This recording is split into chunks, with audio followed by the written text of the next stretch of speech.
All right, good morning. It is Friday, February 25th, 2022. We're convened as the Provo City School District Board of Education. We're meeting at the Grandview Technology Center at 1591 North Jordan Avenue in Provo, Utah. The time is about 10:20 a.m. and we will begin with a roll call. Melanie Hall, Board President. Jennifer Partridge, Board Member. Terry McCabe, Board Member. Derek Anderson, Business Administrator.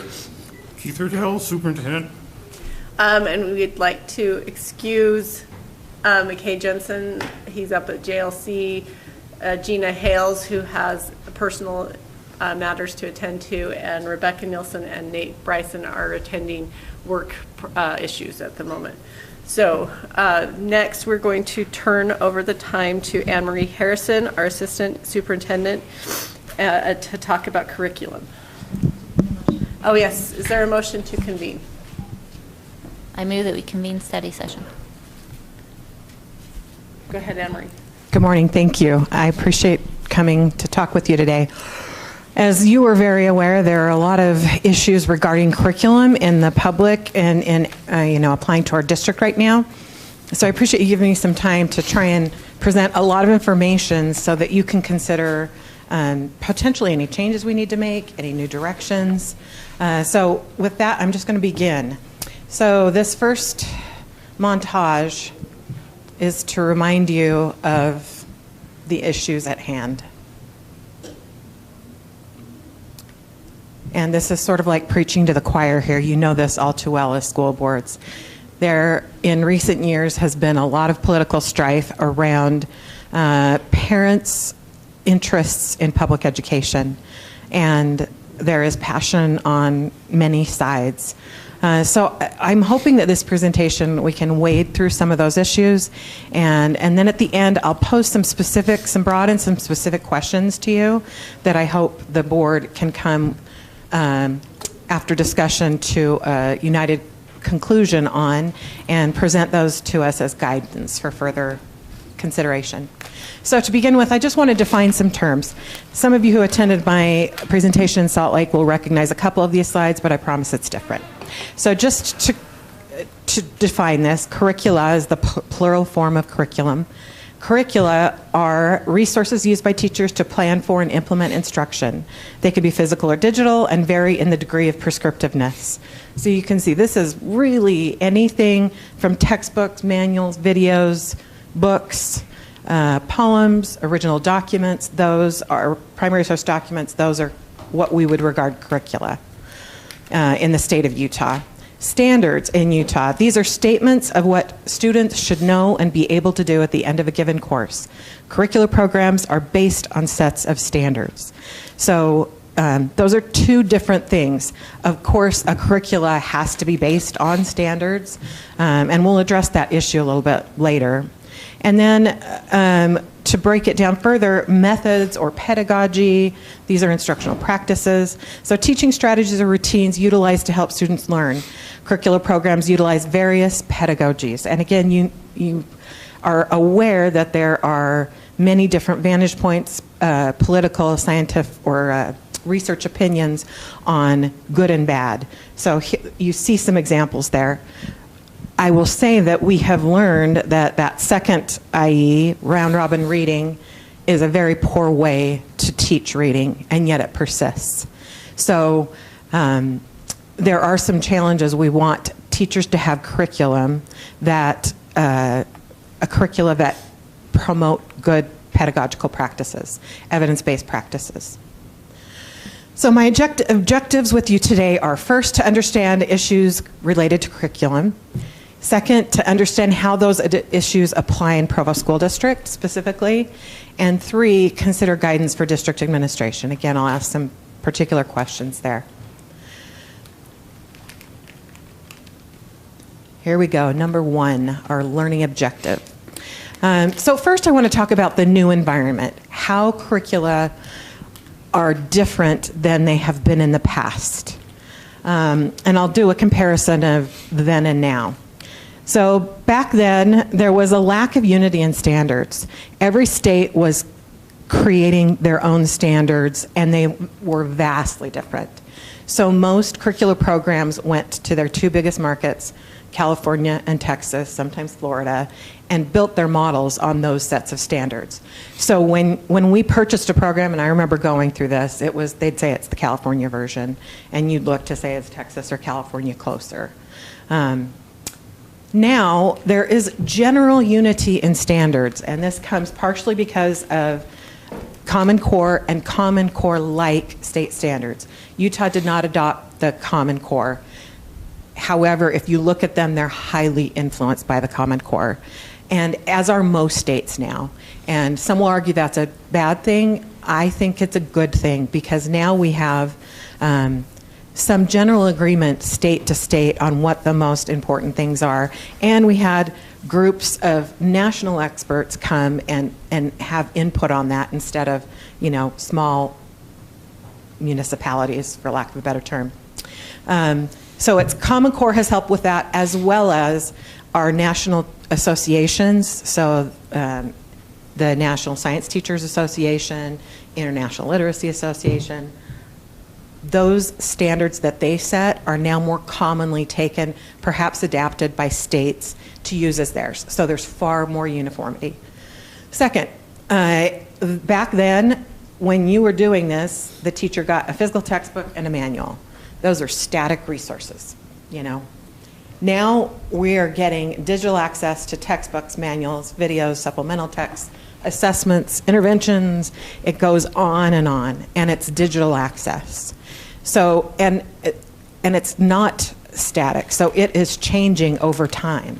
They can make corrections. I remember as a teacher we had a meeting in the beginning of the year where we went and fixed everything in our manuals and books in a united way. Now they can make fixes, but they also add content. Our secondary ELA program adds content from general resources like Time Magazine and other media, so there's really current information in there. Going along with that, the fourth bullet, back then you purchased books, and now you purchase digital licenses. So you can think that that can be good in ways and bad in ways. I'll tell you, I am a proud graduate of Timpview High School, 88, 88, 88, 88. That was our cheer. And my husband's a Bulldog, so we are an equal balanced household. Don't worry about that. But when I graduated in 1988, and I'll tell you, as I went back to Timpview as a literacy specialist in the district, maybe 12 years ago, the teacher there was using a textbook from 1989, the year after I graduated. So, yeah, you can make a book stretch for a while. A digital license, we can only, by state of Utah code, and Derek's going to fix this for me, you can only buy, our maximum is 5 years licenses. So even though we have a 7-year curriculum cycle, we can only buy it for 5 years. So you can imagine that's a different conversation. Finally, the last bullet, in the past, most people, if they got some money, they're like, oh, let's do a math adoption. Let's get a grant to do this. And again, maybe it was because the books were old, maybe it because the books were now inaccurate. But my earlier career in Provo School District, it was when we could do it. Or when the state said, hey, there's going to be a major shift here, we would work to get some money to do it. Now, the state has a cyclic standards review cycle, and the district now has, thanks to the superintendent, an ongoing curriculum review cycle that matches the state. So we are in a different kind of world right now. So the next issue, which is a hot topic, particularly in Provo District, is curriculum commonality, having the same curricula. And I want to just share, you will see my bias in here. I have a bias for common curricula, for common procedures. But I just want to expose that at the beginning so I know I have that bias. So arguments for and against having common curricula. So again, I will say, when I started teaching at Mazer School in 7 years ago, there were all kinds of programs in the shelves, and I could use what I wanted or not use what I wanted. There was no expectation. I will also say it was April of that year that our principal said, yeah, you should probably look at your standards and see what your standards are before the testing comes out. In those days, we got to test first graders on the CRT test. So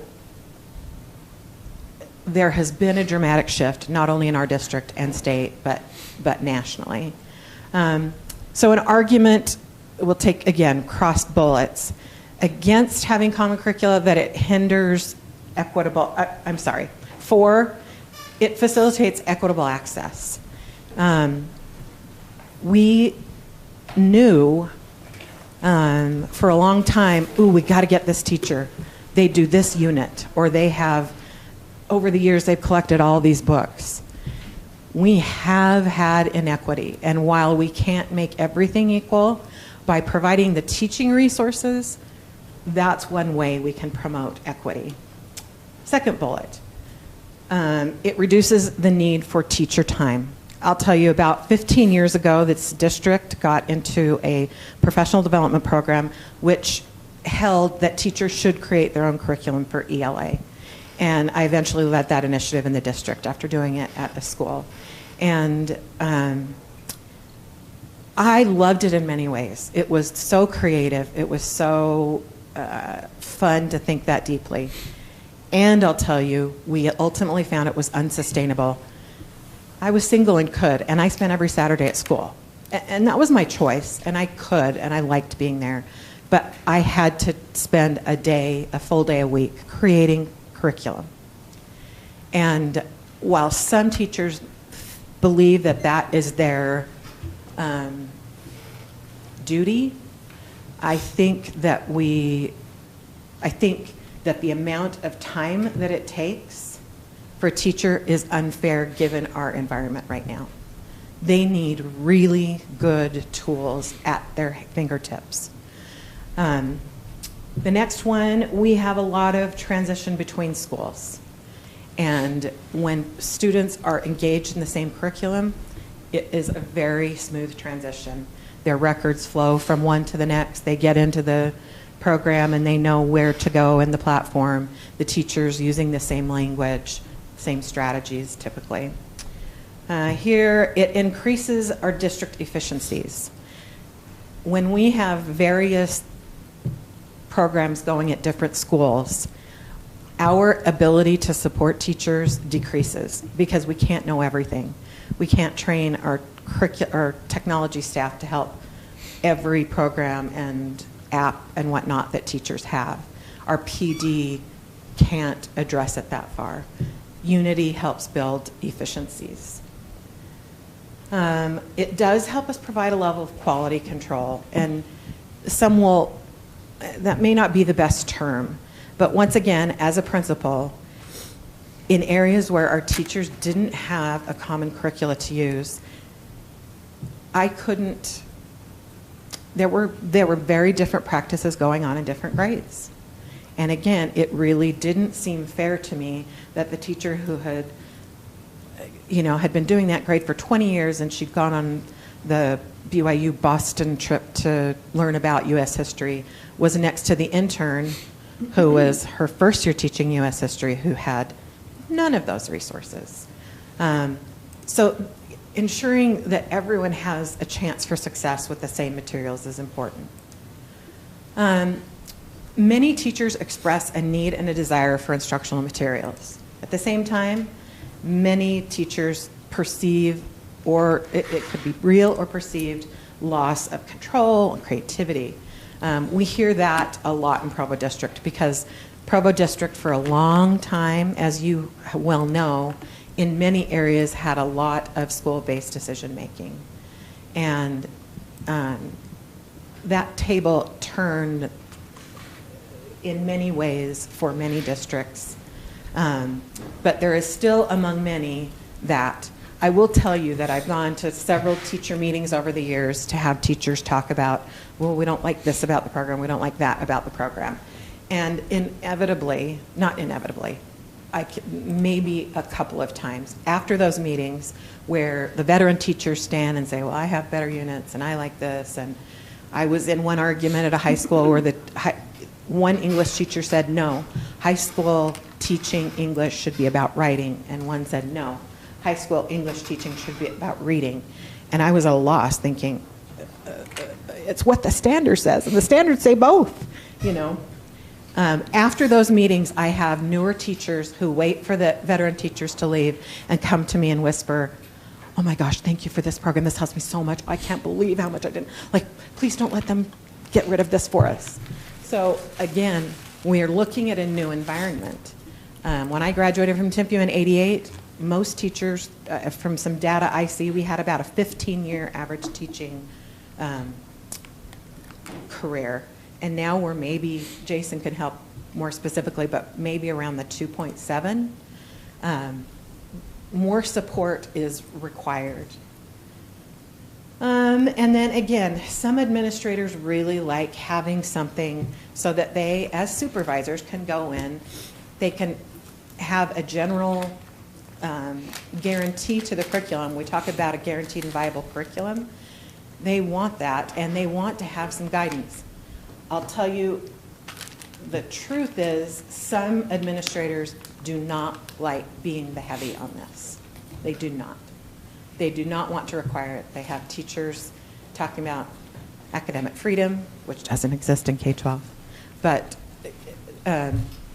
some educators truly believe it's part of their role as a teacher, and so this is a really sensitive issue. Okay, finally, the area of public interest, and that yellow word says current. So I just want to go through current Utah code, some areas, so you have a sense of what's already in there. You may come to the same conclusion I did at the end of this by saying, I wonder how what we currently have in code is that much different than proposed code. So for instance here, we have in our code under local school board powers and duties to implement the core standards for public schools using instructional materials that best correlate to the core standards. That is current code. 4.24 is make curriculum accessible and available for a parent to view. It's also in our policy. Our curriculum director, Judy Rose, is back here, and she updates a list that we give to principals that they can always see what curricula is officially district adopted curriculum. There is a section under public school requirements about textbooks, basically that they should be purchased by the school, talks about some exemptions. And then here, the big area on curriculum participation and requirements.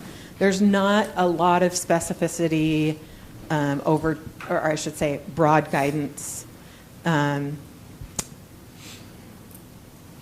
If there was one area where we really, really, really regulate curriculum in our state, it's health education, specifically under this sex ed education. It's surprising to me that that's an area where we have very, very, very specific law to guide us. All right, so this is current. That yellow does not show well. It says proposed legislation. You're probably familiar with some of these, so I'll just briefly go down them. Lincoln Fillmore's SB 114. The description is the bill addresses requirements related to the approval of materials for classroom use and certain policies. Honestly, some of you were able to come to the presentation that I gave at the state. Afterwards, State Superintendent Sid Dixon and Deputy Patty Norman were there with a board member from a large district, and he came to ask us, we don't ever approve curriculum in our district, and this is a very big district in Utah. And there was a whole discussion on, I think the code currently says you should, and we were looking through things and talking about it. Perhaps he was mistaken, I'm not sure, but I do think Provost's policy is pretty close to, and again, there's a lot of nuance obviously in it, but we're probably better prepared for some of these things in other districts. I'll conclude with that.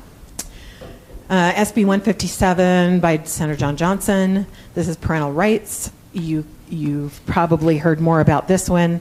It is readdressing the sovereignty of the state with respect to public education. Again, when you look at the details of what that is, you can see that that might require some change in policy were that one to pass. HB 234 by Rep. Jordan Tusher. This is public education curriculum transparency requirements. You can read there what it talks about. Again, I think our policy currently covers much of that. I don't know that that would have a huge impact. We have a platform, Canvas, for students for parents to view curriculum. We have the ability, again, a principal teacher can open a platform and show it to parents.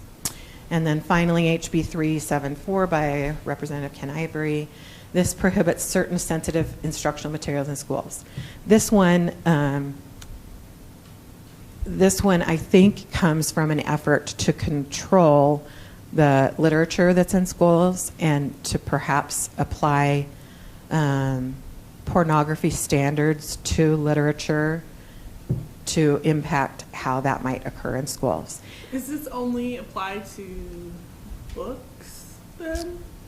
The last one? Yeah. No, I think it would, as I recall, it would apply to videos or anything else that was used. Because when I was teaching sports medicine and wound care, and I would show a video that would have gushing blood, and I'm not sure if that would be applied to sensitive material.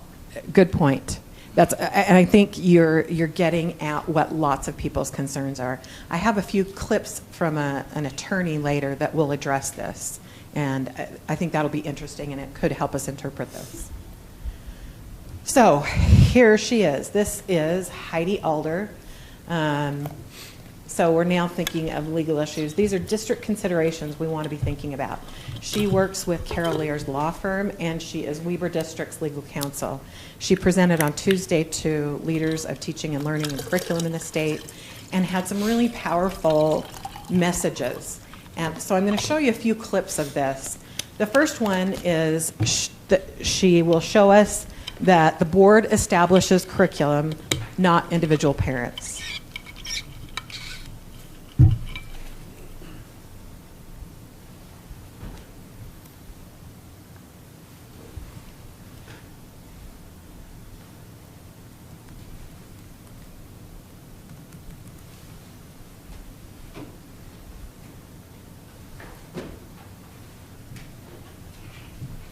Cade's coming. Sorry, we don't have the sound I'm looking for.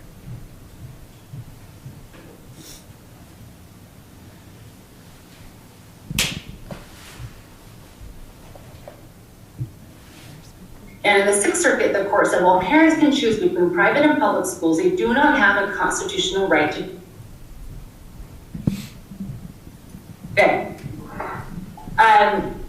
No, in 2005 in the Sixth Circuit, they said something similar. The Sixth Circuit case involved parents suing when the school adopted the dress code they didn't like. And again, the parents relied on those same court cases talking about the fundamental rights that they have to direct the education upbringing of their children. And in the Sixth Circuit, the court said, while parents can choose between private and public schools, they do not have a constitutional right to direct how a public school teaches their child.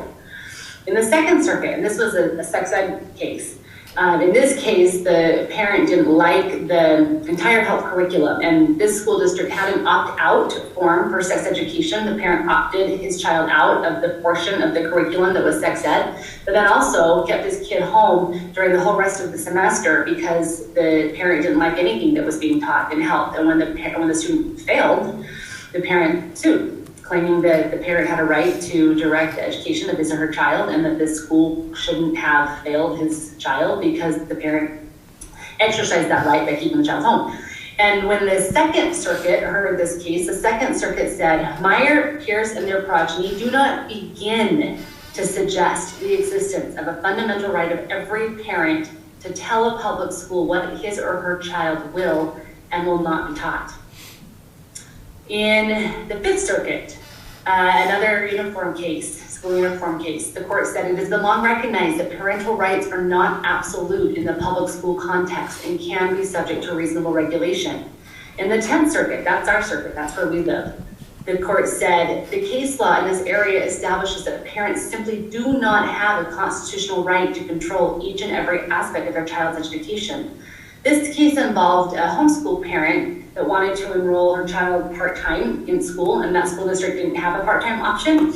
It was either a full-time school or full-time homeschool, and the parent was upset because the parent felt like she ought to be able to say whether or not her child was going to be homeschooled all day or for part of the day. A couple more cases. We also hold that parents have no due process or privacy right to override the determinations of public schools as to the information to which their children will be exposed while enrolled as students. This is the 9th Circuit. Parents sued here when elementary students were given a survey about sex, about how often they thought about sex. It was a study that was being conducted to determine the effects of trauma on a student's learning.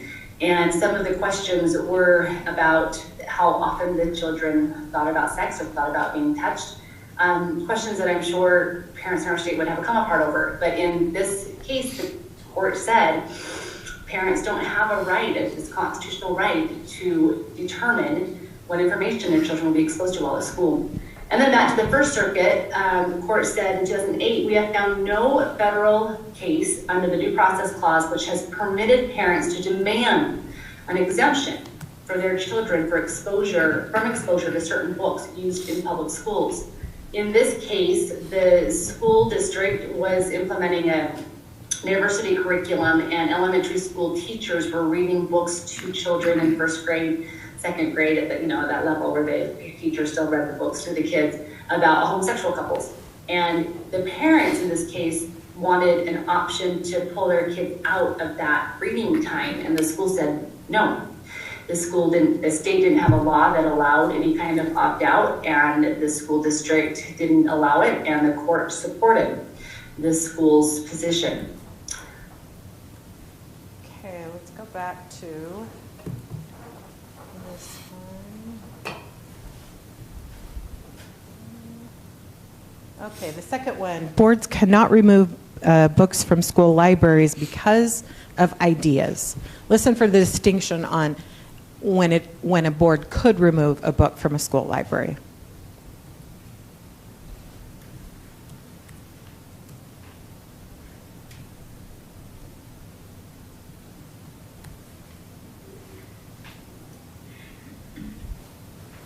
Okay. No, in 2005 in the 6th Circuit, they said something similar. The 6th Circuit case involved parents suing when the school adopted the dress code they didn't like. And again, the parents relied on those same court cases talking about the fundamental rights that they have to direct the education and upbringing of their children. And in the 6th Circuit, the court said, well, parents can choose between private and public schools. They do not have a constitutional right to direct how a public school teaches their child.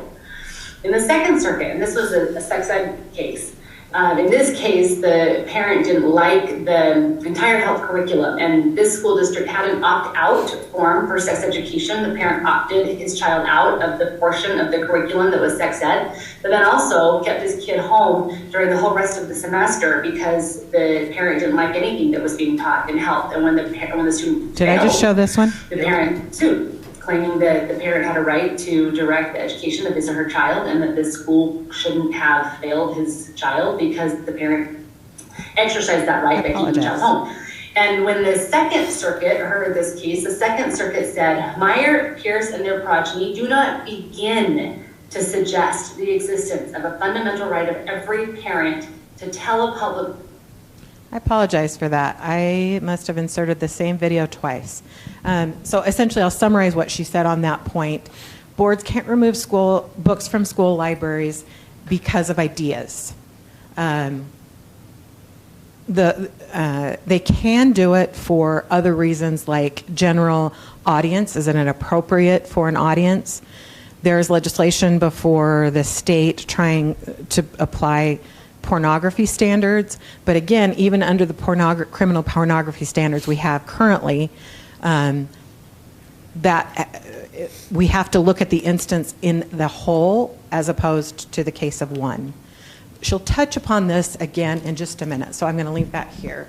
This one is talking about how public school library materials differ in protections from curriculum.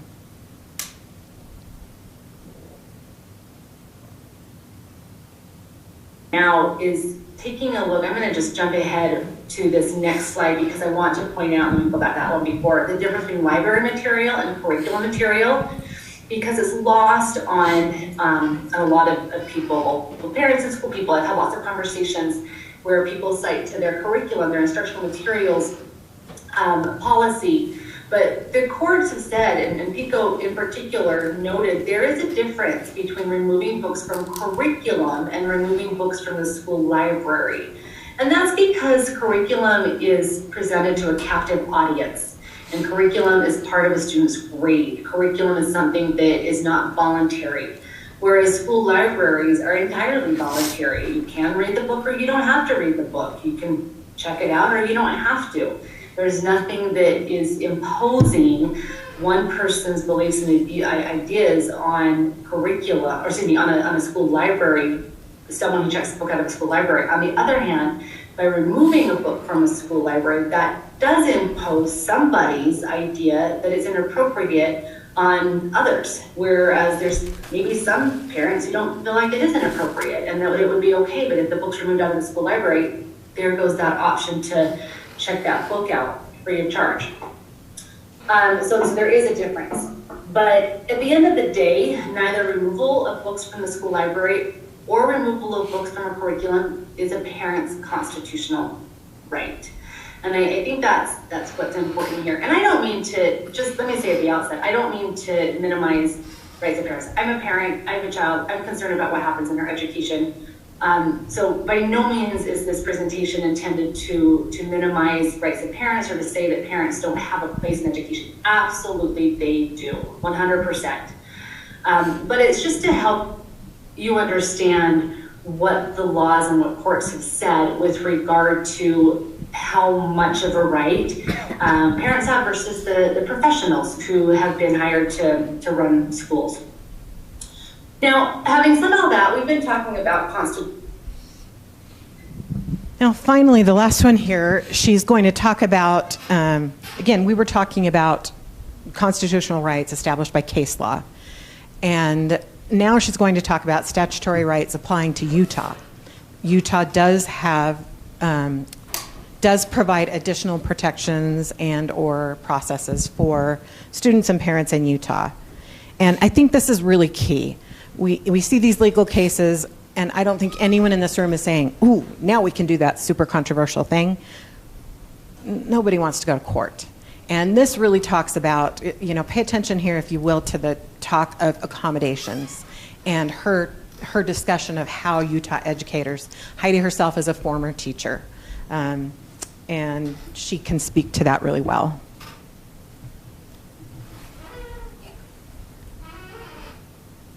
Where the courts are very, very, they look at these things with very, what's called strict scrutiny, where if there's ever an imposition of some kind of a constitutional right, courts are going to be very careful in reviewing what that infringement was.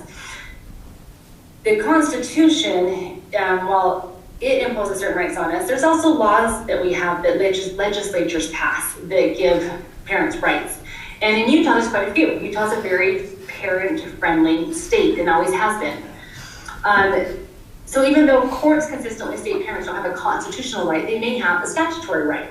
And so I want to talk a little bit about the state laws that are in the education section of the code that that may apply and that you may have seen and presented to your administrators and to teachers by these parent groups.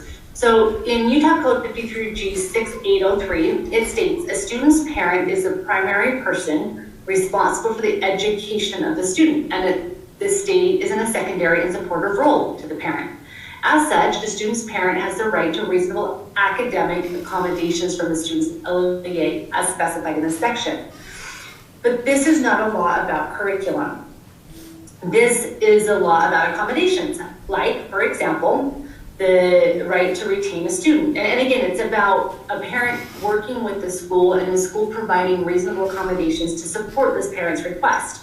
The request to retain a student, the request to place a student in a specialized class, to meet with the teacher the parent can't meet at the regular parent-teacher conference, to excuse a student from a family scheduled event, or to opt out of a standardized test. It is not about the right to dictate curriculum.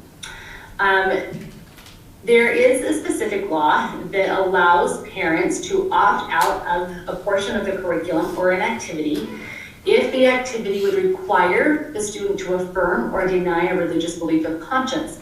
And this is something that schools do all the time. We've been doing it from time immemorial, where if a student has some religious belief that would prohibit him or her from dissecting a frog in biology, for example, teachers don't force a kid to do that. They give them an alternative assignment. Even reading a particular book in English.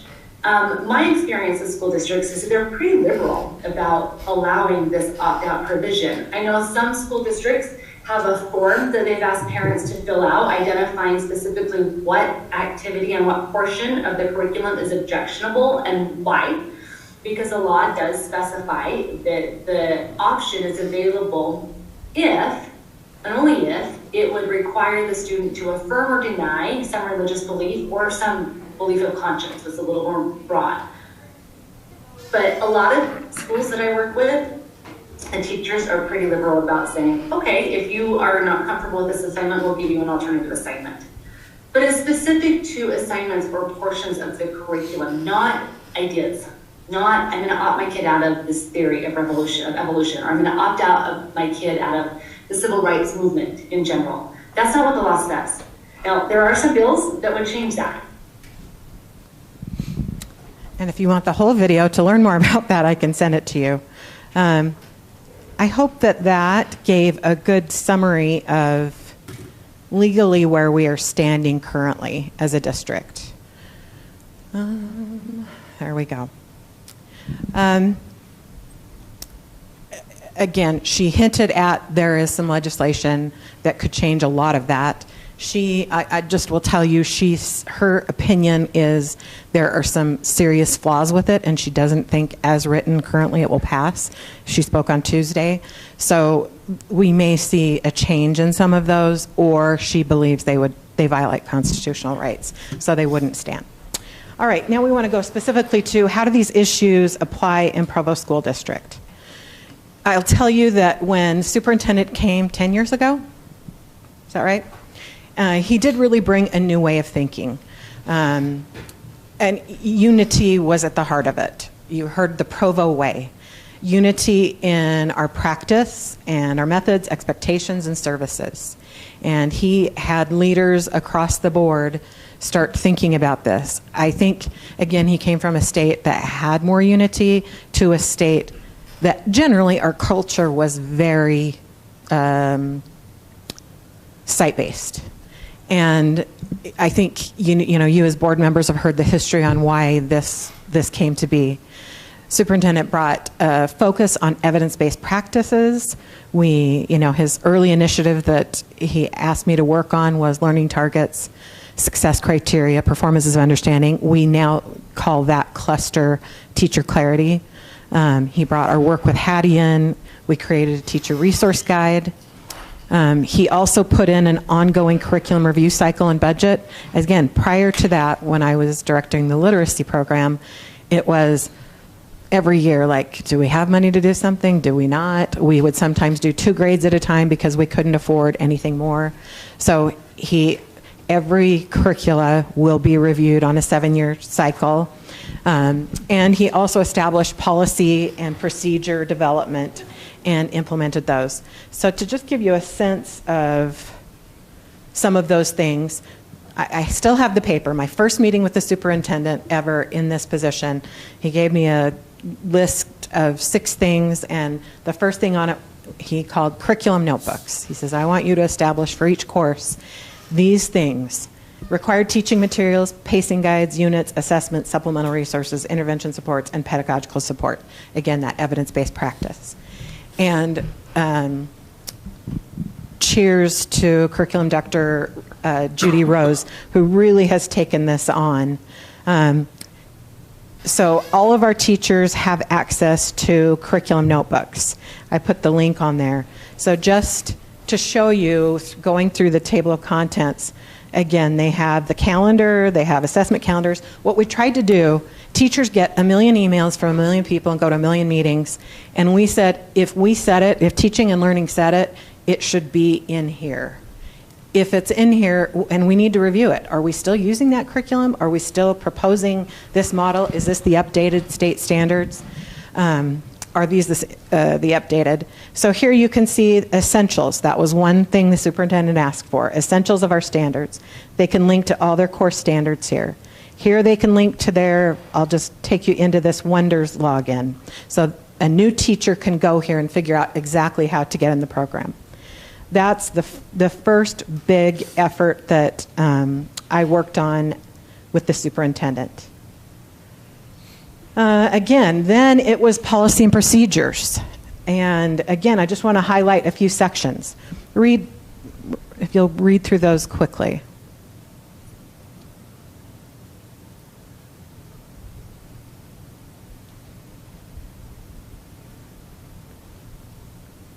Second section.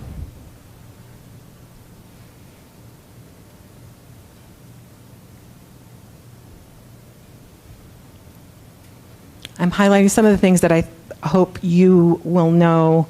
That addresses some of the state bills that are up.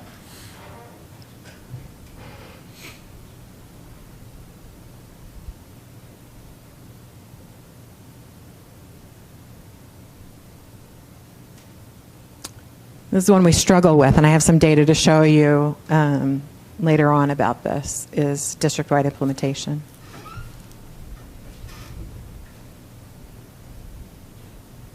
Again, we are not saying, by and large, the curriculum materials that are out now are not day one, say this, this, this, this. There are some prescriptive ones for early reading, and our teachers, by and large, are finding those extremely helpful. Therefore, about 20-minute lessons using scientifically based research. Otherwise, teachers essentially go to a learning management system and have lots of resources and the ability to adapt digitally what's there and available for them. There's a link to our policy. This is just to show you that curriculum review cycle. So this matches the state curriculum or standards review cycle. So we are now prepared, as the state is onboarding new sets of standards, that we have a 3-phase cycle where our procedure on 4020 describes this. We do a needs assessment, and then we do a curriculum review and recommendation. That's when I come to you as a board and say the committee has recommended this, and I am, if I do, and I never have not recommended that. And then finally, the third year is focused on professional development related to those new standards and that new curriculum. I want you to get a glimpse of what we actually have for teachers. So again, Judy Rose worked with some of our staff to build just a quick video showing you what our elementary teachers have to use in math, our middle school teachers, 8th grade teachers have for social studies, and high school for English. And these all came through the curriculum adoption process that we have. Our elementary K-6 teachers have licenses to use HMH's Into Math for mathematics instruction. Here is a quick overview of just a few of the resources teachers have available to them in this program. Planning and pacing guides for equitable instruction across our district. Detailed and resource-rich lesson plans. Engaging and interactive assignments and activities for students. Real-world math videos related to each lesson's content, leveled resources for differentiated instruction and practice, and real-time formative assessments and data to help guide classroom instruction. As you can see, there is more to the digital platform than just an online textbook. One feature of the Into Math digital platform is the growth measure assessment. This is an adaptive benchmark assessment that our K-6 teachers administer 3 times each year. There are a number of reports generated by the Growth Measure assessment that provide our teachers and administrators meaningful data that is then used to guide PLC discussions and instructional planning. Class and student level growth reports show the distribution of scores across the 3 performance levels, class domain performance, and changes in each student's score between each of the 3 tests over time. The Standards Proficiency by Domain report shows student and class proficiency levels for each standard. And also provided are links to standards-based resources to support student learning goals identified in the proficiency report. The administrator report shows overall results for each grade level broken down by performance level, as well as at-a-glance comparisons between data from the beginning of year, middle of year, and end of year assessments. These are just a few of the reports available on this platform that serve as a starting place for PLC discussions and data-driven classroom instruction.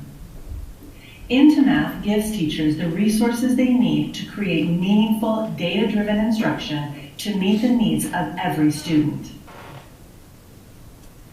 Our 5th and 6th grade elementary teachers and 8th through 12th grade social studies teachers have licenses to use MEG Impact and Networks curriculums for instruction. We are going to take a look at our middle school 8th grade curriculum. Here is a quick overview of some of the resources teachers have available to them in this program. Planning and pacing guides for equitable instruction across our district. Detailed and expansive lesson plans with the ability of teachers to customize their lesson to specifically meet the needs of students. Engaging and interactive assignments, as well as formative assessment tools to check for understanding. One feature of the MEG digital platform are the vetted instructional resources. Teachers have access to a myriad of resources to support all learners without needing to leave the platform. How convenient! Here are a few of the resources teachers have found to be the most beneficial for student learning. Primary sources. These are key documents and artifacts in history that allow teachers and students to critically think like a historian. Analysis of primary resources is a Utah core standard for social studies. Inquiry journals. This is an excellent tool to help teachers engage students in connecting the impact of historical events then and now. Biographies. Teachers can plan in meaningful ways for students to learn more extensively about significant people in history. Also, videos. These help bring the field trip to the classroom as students visit locations and time periods throughout history. MEG Impact and Networks provides teachers with the resources they need to help history come alive in our classrooms. My Perspectives is an integrated literacy program that involves units targeting literacy skills around a topic or theme, as well as novel studies.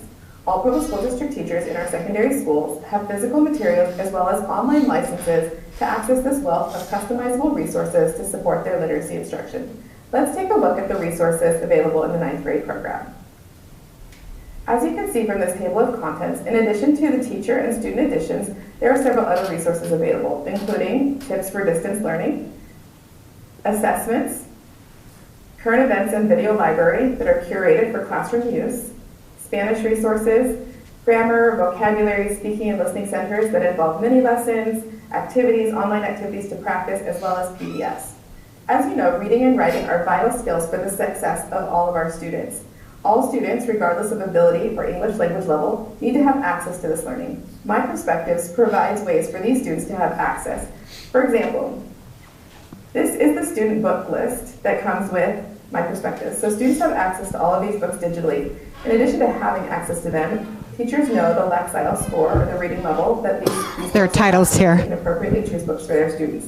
This is an example of what those books look like when students have access to them. In addition, as students look at their online materials for the chapter, this is an online student edition, You can see that they are allowed to have the story read aloud to them at varying speeds. They can also click on a vocabulary word and have that translated into one of several languages for better understanding. In the additional resources for My Perspectives, there are several other supports that help our English language learners, as well as differentiated instruction for all students to be able to be successful. This is just an example of accessibility that we have available in this program. There are level texts so that students at different levels can access the text. There are audio summaries. These can be done in Spanish as well as English. There are also extension activities for higher level students to be able to be extended. As you can see, this program provides teachers with plentiful resources to teach effectively. I appreciate Judy working with the team to put that together. So I'm hoping that you saw, again, it's not prescriptive. It's got tons of resources. We have issues with copyright that we need to be careful of when we work within these materials, which are plentiful. We have copyright protection, everything. So here's what I see as a problem. We're dedicating significant funding to this. I want to say that My Perspectives adoption was about $700,000, $750,000 for a 5-year license, and then adding 2 years onto that. So the top says the conclusion. Elementary teachers tend to utilize the common curricula. Secondary teachers tend to not use or underutilize. We had an internal audit done through Devin in our business department 2 years ago to determine how much were these things being used.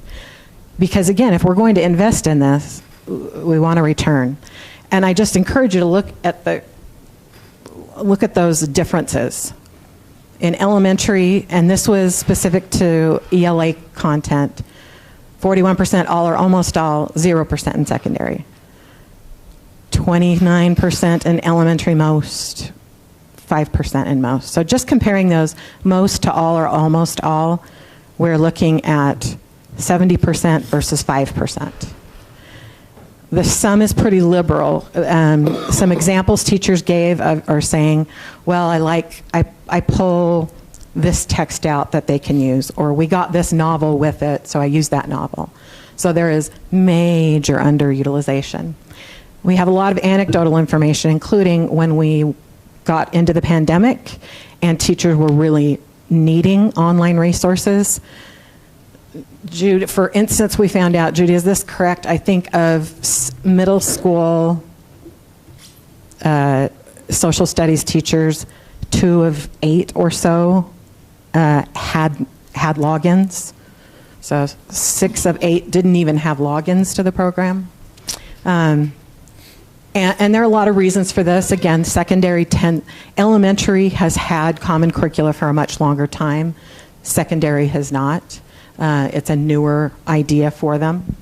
Some principals really struggle with asking their teachers to do this. A lot of administrators do. And that's one of the questions I'm coming to you with. So I'll just briefly jump into this. And again, this is my section where I'm asking some questions for you. And you can discuss these in detail later as you would like. So I have 3 big questions. These are the broad ones. Do we still value curricular commonality? Second, does district procedure policy need changes? It may, depending on legislation, but I wonder, do you think it needs more, regardless of legislation? And then 3, does district practice need to change? That section of the policy that says we will ensure district-wide implementation. Here are some specific questions to that. So policy and procedure, again, do you have any questions about our process? It involves outside people. Our practice involves getting input from the community and from all teachers. We have an appeal process in there. And then here are some more specific questions.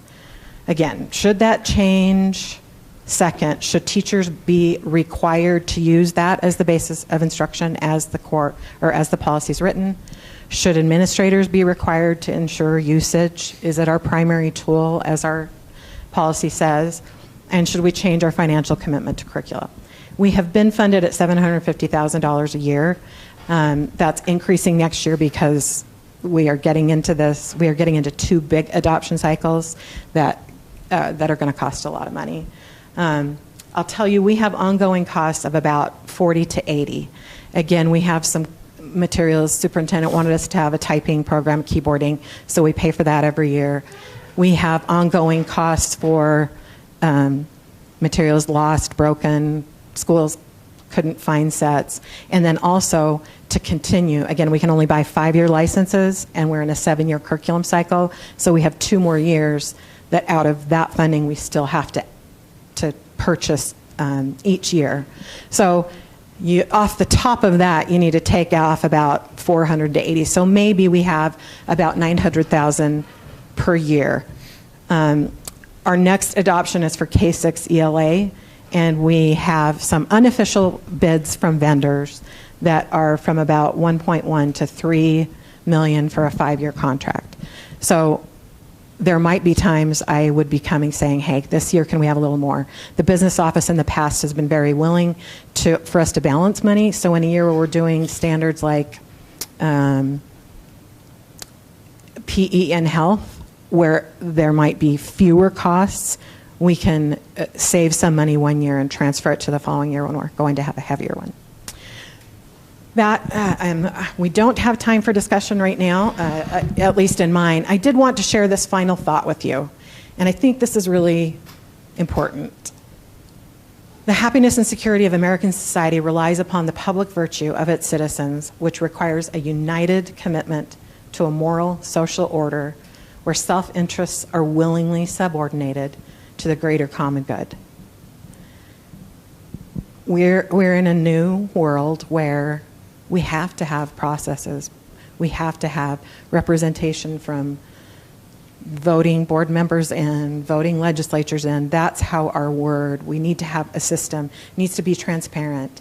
Anybody want to guess who said this? Where this is located? No, nobody wants to guess. This is actually found in our Utah Code, which is interesting to me. I think keeping this in mind in lots of instances, but in curriculum for sure, sometimes we do need to side on the growth of the whole and have some individual interests, they'll say, subordinated here. But I do believe that's the world we're in. I do believe that as consumers and professionals of education, we need protections and transparency and order in our process. So, President Hall, do you have anything you want to end with? I just have a quick question. I mean, you bring up good points, and especially with, adoption of new materials. They are expensive and everything. I see this as being another conversation that the board needs to have. Yeah. When do we need to have that conversation by? So our next adoption that will be happening either in the beginning or the end of the summer will be for K-6 materials. Our licenses are running out, and we get pretty high usage there. I would say that we will have to look at it if legislation changes require us to change policy. Otherwise, I think if the conversation could start now and be ready for the beginning of next year, again, deciding, are we going to keep investing when people don't use? Are we going to re-clarify our expectation of this is universal usage? If we could start the year giving teachers and principals a clear idea of what the board wants, and if there are changes to that policy that you want, whether it's pulling back and saying, okay, secondary, you do it on your own. I think we put ourselves at risk by doing that. We tell teachers, you fall under the protection of these programs when you're using them, and when you are out, you don't. And I've worked with some schools and teachers in that process, and it's far easier when we can say, we went through this public process of this. This is, endorsed by the district. You may not have the answer today, but before we talk about skin, I'd love to know, first of all, on that secondary one, is that specific to just the English classes? Because I can see how English might be different than a math curriculum or even maybe history. So Yeah. is that common to all of secondary, or is it just more for English? It's acute in English. Okay. I would say it's our most acute department. But like I said, we found out with the pandemic that there's broadly minimal use, in meaning even some people don't even know a login for it. We were able to hire on a math curriculum specialist for secondary who was working with Gary Wilson on a plan years ago that we're finally getting to implement now. And Tuesday she met with a team of teachers, and she is moving forward with that plan on some uniformity. That's a great way to do it, to have real direct support. That's why we rely on our staff to work individually with teachers doing it. And we are going to have common assessments now. Yay! We have not had common math assessments. And the teachers, as you hear her talking with them, they say, oh my gosh, you can do that. Oh my, where'd you get that? And she says, it's right in your program here. So I think we are in math making some headway, but I'll just say overall, and I think any high school, middle school principal would say, it's not, they don't go into classrooms and say, how are you utilizing this program? In fact, some have said in the past, don't use it, I want you to do it this way. Or, you're a really good teacher, you kind of get to do what you want to do. So I could get more anecdotal information, I could get more quantitative information if you wanted it. My other question along those lines would be, I'd be curious how many of the ones not using it are teachers who've been teaching a long time, so they're just comfortable with what they already have, versus do we have new teachers who aren't adopting or using the curriculum we're giving them? So I think that would be helpful to know. Sure. I'm happy to gather some data on that. Okay. Is there any other further questions for Anne Marie? All right. This was a great presentation. I really appreciate it. And we will be following up on this discussion. Thank you so much. Thank you. All right, next we're going to have a 2022-2023 preliminary budget outline by Derek Anderson, our business administrator.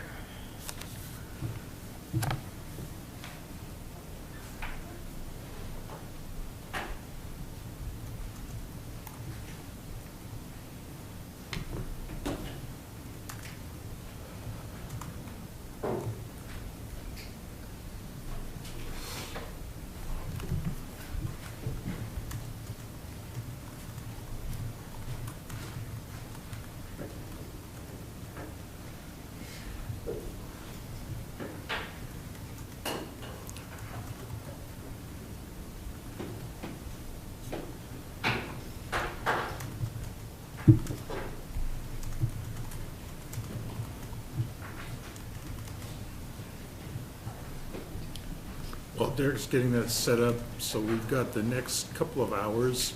Derek will do this in general terms for the coming budget year. Then we're going to go into executive session over lunch to discuss negotiations and breaking out some of those issues, getting an idea from the board about certain negotiation priorities.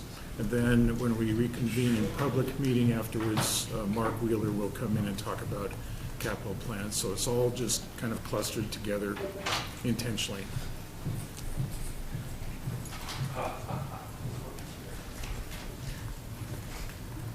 Okay, so this is going to kind of be an overview of the current year budget, and then also moving into budget priorities and things for next year. Okay. So right now the board goals are to continue academic improvement support for teachers, teaching Derek. a lot. Oh, yep, thank you. All right, so the board goals are continuous academic improvement, support for teachers, teaching aligned with research, certainty and stability, financial prioritization, long-term planning, teamwork, professional conduct, civility. Board direction needed, so we're going to need some direction on salaries and medical, kind of the safety and security of things, which goes into like the long-term planning, the curriculum, any kind of initiatives, IT needs, and then also, the capital facilities, transportation, things like that. So the current budget, this is just for the current year, FY22. Right now, and this is all funds, Fund 10 through Fund 76. The difference you can see here is between the approved budget, that was the budget that the board approved last June. Okay, this is the current working budget that we have right now for our revenues. Our expenditures, this is the budget that was approved. Okay, and this is what the budget is currently right now, and here are the differences. Now the breakdown of these differences, and I've gone to just a real high level breakdown, okay, is so your grant awards, we've got new grant awards, which equals about $2.7 million, but we've also decreased our ESSER 2 budget that we originally budgeted for last year. So they put in last year when they built the budget, they estimated there be about $3.5 million of ESSER 2. That is not there because it was used up last year by the end of the year, and so it no longer becomes available this year. So that's why that high level number right there is kind of that total right there. Your expenditures, so all the total of these expenditures right here is our carryover. So that's going to be school supply carryovers. It's going to be grant and federal carryovers. Any of those things that we have budgets that carry over from last year to this year. Okay.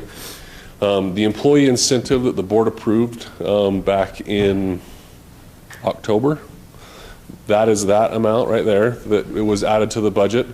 Then there's that ESSER 3 piece. We decreased expenditures by that amount because we aren't going to be spending it. It was spent last year. Derek, you said 3. Did you mean 2 or 3? Because it says 2 up there. Where? ESSER 2. ESSER 2, ESSER 3. Sorry, ESSER 2. Sorry, ESSER 2. And then you have the new state and federal grants, which equals $3.89 million, so a total of $10 million. So that's the total of all of that and all of that, which equals that and that. So this does not mean we are over budget or anything like that. It's just the budgetary changes through the normal process of the year as changes and things roll over and occur. Okay. So enrollment trends. I wanted to touch on enrollment. I wanted to show you this as I thought this was quite interesting. So right here is our enrollment for our district without online students. Okay. And it goes from 2017 to the current year. You can see that we've gone from 13.9 down to 13.4. So we've decreased about 600 students, 500 students. But the interesting thing I thought was really interesting is this year right here, which it was the COVID year that kind of really hit. We dropped about 900 students. But if you look at this, the Freedom, Prep, and Walden did not jump up significantly. There's another charter school that I pulled into this, but it just so happened that the number was literally right in line with Walden, and the numbers were right there, so it was hard to read, so I just backed that one out. But they were the same way. There was no significant jump in their enrollment, so really it kind of showed that they went homeschooled, moved out of the area, they just evaporated from the Provo County system, or Provo City surrounding area system. But when you come down here, this is our total enrollment, which is, it goes back, and this goes back to 2008, 2009, and includes the online system. So then what you see here is now we start implementing this online system, it starts ramping up. Then we hit like the COVID year and the online system goes away and it goes from 16.7 down to the 13, okay? Now, this is the breakdown between elementary, high school, and then middle.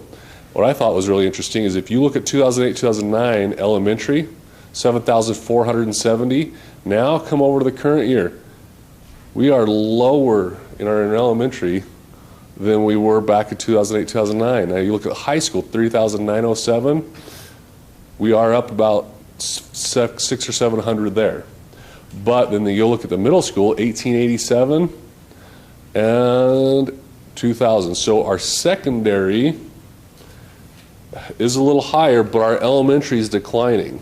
And so it just kind of shows that we still have a very flat, stable system. There's not a ton of growth, even from over 10 years ago. So this is a breakdown of what we're spending currently, okay, of our budget on a per student basis at every school. So you can see here, you have a cluster up here at the front.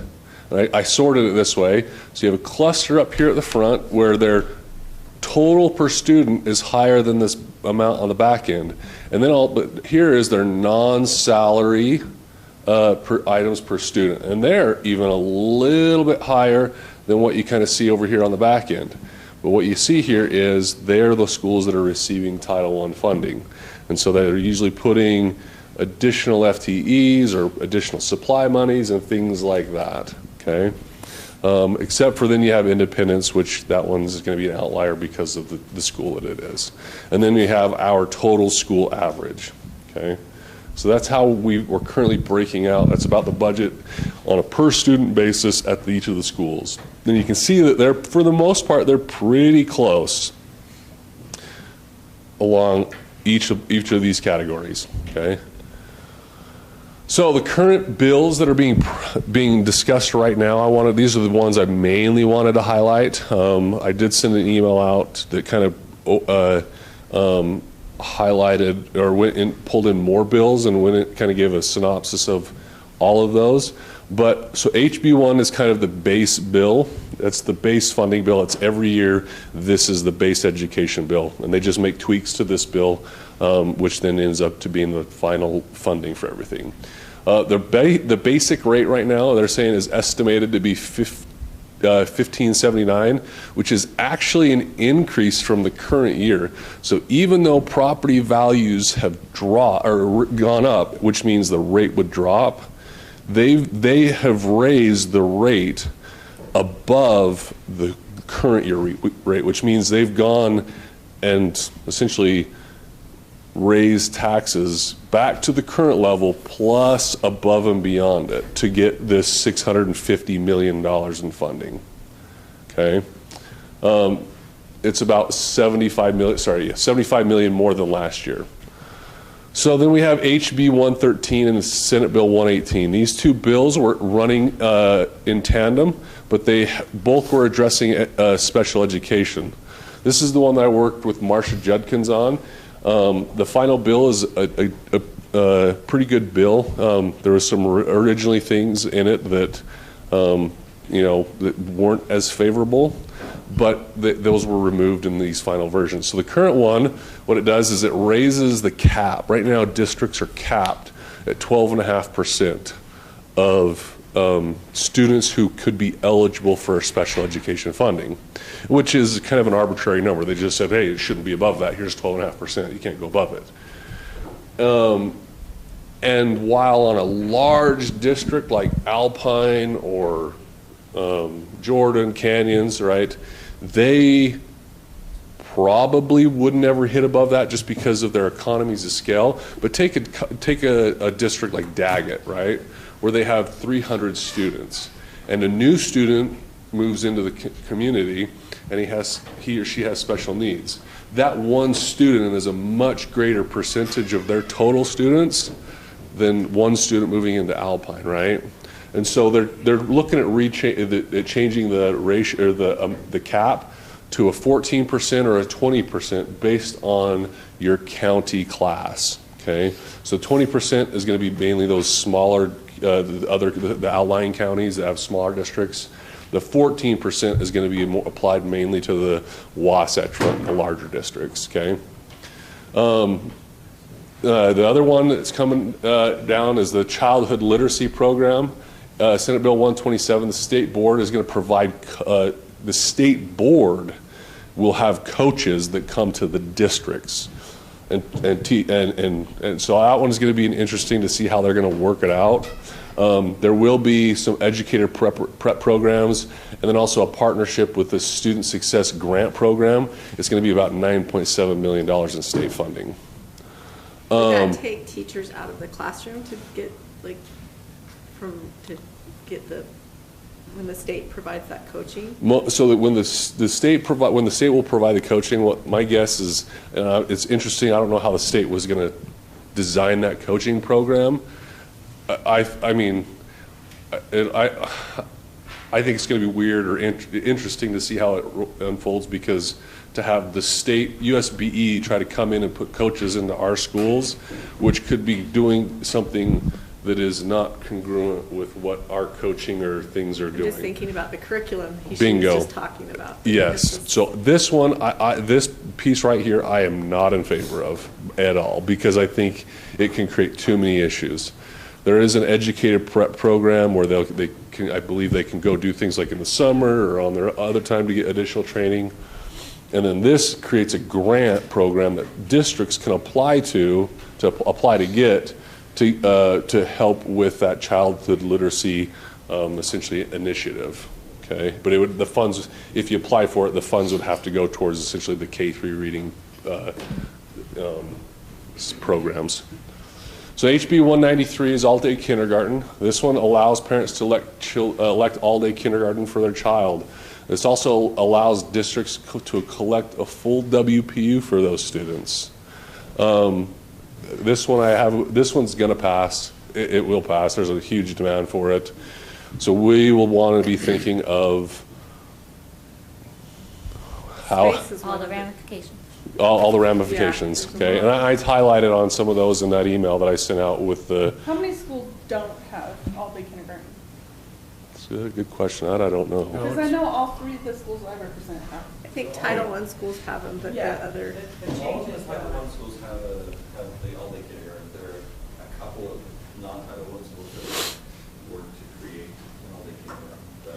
Well, the issue is not necessarily do they offer it, but parents could choose it regardless. Correct. In the schools where we have it, students have to go through an application process. Yep. This So- would be parent wants it, they're in it. Bingo. So that's the difference. Is right now we get to be screening and saying, hey, we're only allowing this many kids in. This would say if a parent wants it, we've got to find the space for it. What if this is probably a conversation for a whole nother day, but like, let's say take a school where 75% of the kids want all day, and then you have 25%. I mean, do we have to say, sorry, we can't have a little tiny class for half day, or do we have to offer a half day? Do we have to give both options? So that will probably come down to our decision as a district and a board, because we can go and say, look, we're doing all-day kindergarten. Boom. All of our entire model is all-day kindergarten across the board. Your kid comes here, they go in all-day kindergarten. Or we could. There is a proposal to add to the bill that districts would also have to provide half-day if parents wanted it. So it depends how the final bill is written and gets approved. We don't know what that looks like yet. If the parent doesn't want to do all-day kindergarten, they just take them out at half day. And that's the way I would say we would, Yeah. the best way to approach that, because if you have, maybe you only have a handful of kids, to try to do a one teacher a half a day could create some structure nightmares. So the way I would say, I think the best way to do it would But be it's that, usually is one you just have them kid pull them out of the out. whole class that only goes for half a day. And typically, sometimes They the change kid their. was like, I want to stay. Yeah. So they end up going to full day anyway, so. So that one is coming down the pipeline. It will be passed in some form or another. So we'll need to be thinking through those things. HB 211, school fees. This kind of defines what is allowable and what is not allowable. Right now, it's been kind of up in the air. The BA group has been kind of discussing this. The big thing right now is the language in it is ambiguous a little bit, where it kind of says, hey, you can charge for a required class. Well, what's a required class? Because you have required classes for the core curriculum, but let's say you have to have 100 credits to graduate, right? And the required core classes are 50 credits. Well, that means you still have 50 credits of required classes, but those are electives. And if they have, let's say, choose welding or philosophy, those have different supply needs.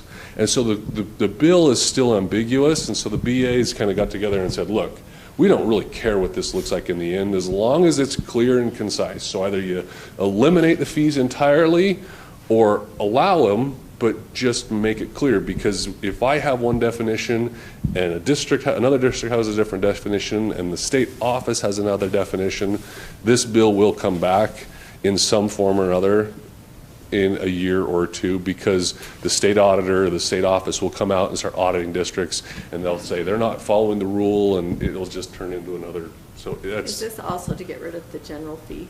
This is correct. That's kind of the discussion of it. I did just speak with McKay a little bit, but he's been talking with some of the legislators about this. He thinks this is going to pass where it eliminates all the fees, or at least it eliminates all the core curricular fees, right? And so we'll see what happens on that, but that one. They'll eliminate it, but are they going to pay for it? So that's the discussion right now, is that it does sound like there will be some funding for it, but it's going to be essentially a base flat, 1% on the WPU or some number like that, to where it will hit as a funding item, but we will have to communicate with our employee group that this really was to fund this over here, which we can't charge for now. So it's really off the table for negotiations. So FY23 requests, these are the big things that we need to look at, is Wasatch Elementary and the new middle school. We've got those have been moving forward, and so we're going to have to fund the bonds for that. We've got employee raises, medical insurance, FTE requests that are currently being assessed, a capital planning and forecasting software, employee elected health insurance buffer, and the Camp Big Springs request that's kind of come in. So let's clarify for the public what the forecasting software is. Okay. It's not weather, is it? No, and I'm actually going to touch on it right down here. Okay. Okay, I'm going to go into a little bit more detail. So in terms of what does that mean, so planning for the future, Wasatch Elementary replacement, it's going to be $35 to $40 million. The new middle school, we're looking at $68 to $70 million. Our long-term planning needs with capital, we have to address deferred maintenance. We've got buildings that have roofs that the roof life cycle was done or typically like 20 years for these roof membranes, 20 to 25 years. We have roofs that are 10 to 20 years past that life cycle. Okay, that are just being patched and kicked down the road because we don't have the budget to replace the entire roof. Okay, so we've got a deferred maintenance thing that needs to be looked at, and we also want to put in a replacement cycle implementation. We also we have competitive wages that we need to address. We have our teachers and principals who are not at a market level currently. But we also need comparable staffing ratios. Part of that problem is we need to look at what we do in terms of our staffing ratios compared to other districts to make sure we're in line. Because anywhere you're out of that scenario, it creates other consequences. And it may be fine. It may be okay what we're okay with, but those still need to be looked at and say, is that what we want, and should we, or do we need to go back to something that's more comparable? Okay. And then we also need to look at this spacing for all-day kindergarten. That's the other big one. So we're going to touch back on this long-term planning, okay? So what I believe we need to move towards more preventive maintenance, okay? So right now, here's the two different processes for our capital and our facilities, okay? Right now, so you have an asset, it breaks. Is the breakdown planned for? No. Okay, schedule a repair, trigger emergency maintenance plan. Or, yes, trigger run to failure maintenance plan. So that's right now our current cycle is if it breaks, we fix it, okay? This is what I believe we should be moving towards, okay? Everything in here has a useful life. Cars have a useful life. In business, they call them depreciable assets, okay? And they have those estimated useful lives. So everything should be categoried. Everything should be logged. Everything should be tracked. So that way you have that asset. You define that, we call it PM or asset life cycle interval. Then the time interval is reached, a task is assigned, maintenance performed, and then you repeat it. And so by moving towards a preventive maintenance repair cycle, the Department of Energy has done this extensive analysis and showed you could save up to 12 to 18%. So you take our capital budget, which is $10 million.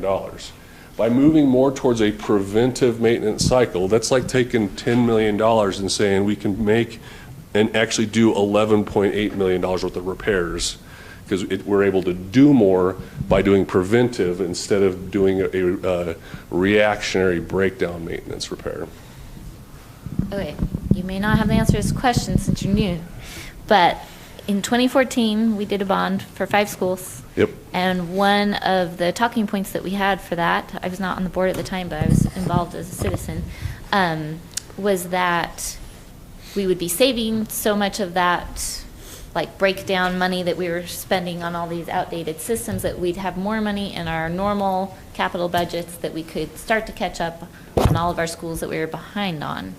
So are you telling us that we have not done that, and then why have we not at least made a good headway on that? So we're still behind on, I mean, and the thing is here's kind of the other thing, is that we have gone and replaced a good chunk of facilities, right? But they're what, how old now? 10 years old? The new ones? When did we first start replacing some of these schools? Was it 2014? 2014. Well, that's when the bond was. When that bond. By the time they were built, it was probably, what, 2016? 2016 was probably when the first right. one was. And so there's other schools, though, that did not get replaced. Right. And so those are some of the schools that still have this, what I'm talking about, okay? And so and let me show you an example of what this looks like. This is one that I brought over from Uinta, where I was at Uinta, okay? So this is a capital forecasting and planning that I did at Uinta, okay? We had a software, it's called Dude Solutions, and it is work orders and asset essentially management for all your facilities, okay? And everything was logged. Carpet was logged, tables were logged, paint was logged, lighting was logged, everything was logged, okay? And everything had a useful life attached to it. And then what we as the accounting and budgeting and forecasting team could do is pull out that report and that log of everything that needed to be done, and I could forecast out 100 years, 200 years based off those replacement life cycles. So I would know that, hey, this year, based off of replacement life cycles, I'm going to need about $7 million of repairs and maintenance that need to be done to keep things up. Does that include like inflation costs too? So that was the other thing. It did include inflation costs, inflation costs. And so that was just your base level repairs and maintenance schedule. Okay. Then down below were the new projects that were going to be needed to be added or considered, as that we were discussing, to get your expected expenditures, fund balance, bonding needs, and things like that. Right now, we do not have anything like this. Okay, there's nothing like this that we have. I've talked with Mark. We've sat down there. We don't have anything like that that's tracking this. So to draw a parallel, this is kind of the same issue Anne-Marie was talking about with curriculum cycles. We do these things in more of something popped up, we need to address it, as opposed to a long-term planned approach. Yep. So I believe we need to move towards something like this because, one, it allows us to track and plan better. Plus, you can see here, there's been extensive studies on this, and moving towards this kind of a model, you can save 12 to 18%. And when our budget's going to be, $10 million a year, you're able to now stretch it an extra, $1.2 to $1.8 million farther. Could we have a follow-up from Mark, or that you talked to him, just in the last 8 years or so, or 6 years, however, since we've had the new schools, have we made some progress on that list, and have we been able to catch up? So, and what has gotten in our way if we haven't? So there is no list. There is no list right now in terms of deferred maintenance or any kind of asset tracking, life schedules. It's the way we're doing it right now is what is broken or as a critical need. We're reactionary. We're Right. reactionary. And It I has to be get that, but if fixed. we've had all these roofs that need to replace, have we started, and all the HVAC and stuff, I want to know if we made some headway from where we were. And we 6 years ago. we definitely made headway. We have definitely made headway. And I've talked with Mark, and I've talked with a handful of other people since Mark has come on, and we've done the new facilities and things like that. We are moving in the right direction and getting things. We still have work to go. Sorry if you already answered this, but I had a question on this in particular. If we're trying to move to preventive, is it going to cost extra in the short run because we're having to do some of these quick fixes on top of the preventive? So that is the part of the thing, is that in the short run, there will be some additional costs because we would have to get a system that allows us to do this, implement it, have an actual facilities assessment done of everything, where everything is at, and not just an overall assessment, an actual thorough assessment of everything in the facility. We haven't had one of those since 2000, I believe he said 10 or 11. And so he said it's about time to have one anyways because it's been about 10 years. And so that is something that he and I have discussed, but there would be a short-term increase in costs while it's getting up and running. You're assessing things, moving towards the replacement cycle, but also we're fixing things as things be broken. The thing with things that are broken, though, so say that's the great thing about doing this too, is it tracks it very well. So and that's the thing that we dealt with too. So say you had, let's say, a boiler here this year, okay, that was expected to be replaced, but it broke this year, and you had to fix it. What it does is it resets the entire life cycle across the continuum and says, okay, well, it was scheduled to be replaced this year. We're moving it to this year, fixing it, and then now putting in the new timeline. And so it doesn't say, well, you need to replace it again in 2 years. It says, okay, there's the new date, and now go out another 20 years or 25 years or whatever the life cycle is. Is there a certain software you use to do that, or are you just kind of doing? So there is a software, and we don't have anything like that currently in place. So the one I used to do this is called, it was called Dude Solutions. I've actually had Mark kind of bird dogging some different software options, just saying, here's about 8 or 10 that I've seen or seen the name of that kind of does something in this realm, go assess them all. He's came and actually sent me an email yesterday that said the Dude Solutions is the best one. As out of all of them, they've been doing it the longest. It's just their specialty. They really do exactly what we're wanting it to do. So our salary comparisons, okay? So this is salary comparisons between us and these districts. These are for our teachers. So you can see here, Provo, our beginning salary, $45,000, is the bottom of all of the districts right here. And our career earnings is the worst also. Then you move to the masters, and the career earnings is the lowest there. PhD, the career earnings are the lowest there. So our teachers' career earnings are the lowest of all the surrounding districts, or the other competitive ones that are considered our size. We move to the principals, okay? Our principals, Provo High School, or Provo, you got the middle schools all the way to the high school at the different level positions, and you can see we're pretty much the lowest across the board except for maybe the elementary and the middle school.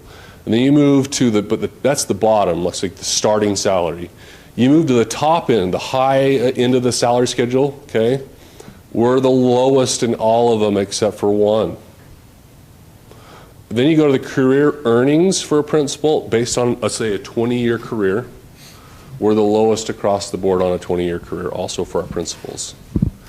So we have work to do to be competitive with our neighbors. Alpine, their high school principal, over their career makes $300,000 more. Their elementary, another $100,000. And so we have work to do on our salaries. So when we go into these budgetary considerations, okay, for teachers, every $1,000 increase of the base schedule. So you think $1,000, well, $1,000 brings us up to $46,500. Well, we now move up to second place above Alpine if they do nothing this year. Okay, so that $1,000 is a $1.1 million increase to the budget. We cannot expect any of the other districts to do nothing this year. Yep. So for ESPs, Is 1,000 just an inflation cost? that's the reason I did 1,000 is for an easy multiple. Okay. Okay, so if you'd say, okay, 1,000 is 1.1 million, that means 5,000 is 5.5 million. Right, that's the reason I did the 1,000, is just as an easy multiple. Yeah. So for ESPs, $1 is 1.3, almost 1.4 million. That's $1 an hour. Yep. So our Prof Tech schedule, which is the same schedule as our teachers, it's the same one. $1,000 equals $26,000. Admin, so that's the principal schedule. For every $1,000, it equals $45,000. For directors, every 1,000 equals $35,000. Then we've got our bond payments. They're going to be about $6.8 million a year. Then we have, so there's teacher retirement savings that are going to be happening. It's going to be about this. That's a complete estimate, shot in the dark right now, what we think is going to happen. But we got to remember, 1.9 million of that was covered by ESSER, right, last year. So really that doesn't even help our budget because that was a federal dollar expenditure. So for revenue, so the estimated increase in in-state funding right now is about 5% on the WPU. That equals about $3.8 million of additional funding. The state guarantee adjustment, so we will get about $1 million in state guarantees this year. And then for every $1 million in taxes that we assess, it equals $7.33 for every $100,000 of value. Okay? What do you know the average these days? So the average these days, now I'm going to go off of last year's number and Jordan, but I would assume that ours is fairly close. It was about 460,000. So this year, I'm guessing we're going to see closer to $500,000 for an average.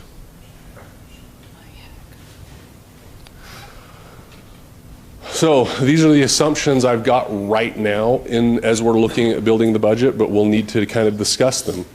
A 5% WPU increase that we're going to have to go through truth and taxation to cover the bonds and probably for employee compensation. Insurance increase of $151,000. I am going to ask the board for an extra $250,000 in cushion. Right now, here's one of the things that I've gone and done an assessment on. Right now, we have 400 employees that are not electing our insurance. If half of them elect insurance, and they have the ability to, so say we build the budget this year, right? And we do nothing with any kind of insurance buffer. And let's say we get to September, budget's passed, adopted, people are making their elections, but we find out that of those 400, half of them, 200, decided to select insurance. That would add $4 million to our budget that we did not plan for anywhere in it, okay? And I saw this at Uinta, it was a budget buster. I got there, the economy was tanking out there in Uinta, and what happened is people that were waiving their insurance originally because they were on their spouses or whatever, now piled onto the insurance plan. And it was like my first year there, and there was no plans for it, and we ended up going over budget because of the planned budget originally, because there was nothing there for insurance. So my proposal is, what we do is we add $250,000 to the budget up until we get to essentially $2 million. Right now we've got one. We get to two. So for 4 years we had $250,000. Then would have about $2 million. So then if half of people pile on, it's a $4 million hit, but we've got a $2 million contingency to protect us. So it's not a huge hit, and we can make adjustments the next year that aren't drastic, okay? But here's the other thing, is what we can do with this is we get to $2 million, then in October or even September, we will know if the impact, did people pile into the insurance or not, okay? If they didn't, then we could use that amount, that $2 million, as an employee incentive in November, because it's already in the budget. So that's just something that we could do to utilize it, but it gives us protection in the event that there's a jump of employees into the system.